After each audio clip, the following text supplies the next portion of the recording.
Індеттің тағы бір түрлі қатерлі ісіктен де қауіп азаймай тұр. Есепте тұрғандардың саны 190 мыңнан асқан. Оның үстіне дерт жасарып келеді. Соңғы кездері жүкті әйелдердің арасында жиілеген.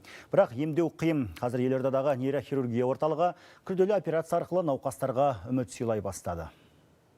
Операция үстелінде жатқан әйелдің аяғы ауыр, құрсақтағы сәби 28 аптада, яғни 7 айға да толған жоқ. Бірақ шұғыл операция істемесе болмайды. Миды ісіріп, бас сүйектің ішіне сыйын қалмай тұр қазір. Жасы 31-де 5-ші жүктілігі. Бұрын аурудың еш белгісі білінбеген, тек кейінгі айларда бірнеше рет есінен танып қалған. Шымкентте мида ісік бар анықталып, елордаға санавиациямен жеткізілді. Мидың өзіндегі ісіктің көлемі үлкен және орналасқан жері функционалды маңызы бар аймақтарға өте тығыз орналасқан. Операция өте күрделі. Күрделі болғанымен шегенерге жол жоқ, оның үстіне бір емес, екі адамның тағдыры қыл үстінде.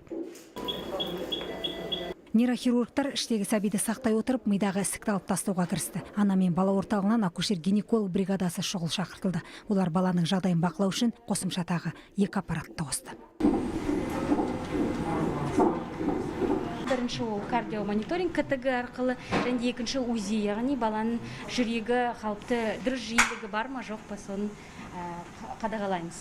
Іште бала болғаннан кейін науқасқа ауыр препараттар салынған жоқ, бұл да операцияны қиындатқан түсінікті. 5 сағат арпалыстан соң дәрігерлер мидағы ісікті толық алды. Науқастың жағдайы ауырлаған себебі ісіктің ішінде қан ұялаған.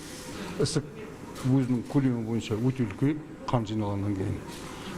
Бүгінгі операция өте дұрыс болды деп ойлаймын. Себебі әрмен қарай қалдыруға болмайтын еді. Дерт жас таңдамайтын болған.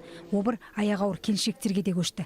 Жыл сайын ондаған жүкті әйелден табылады. Қорғанудың жалғыз тәсілі скрининг. Дәрігерге дер кезінде көрінсе, ана мен баланы қатар алып қалуға болады. Ал Сапарайым операциядан кейін есін жиды.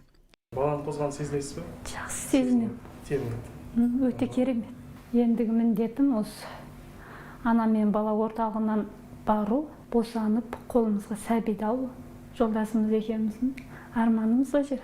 Ең үлкен ауыр артта қалды, Құдайға шүкір. Үлкен қауіптен аман қалған ананы үйінде 4 баласы күтіп отыр. Жақсымыз, шүкір, аман есен балам.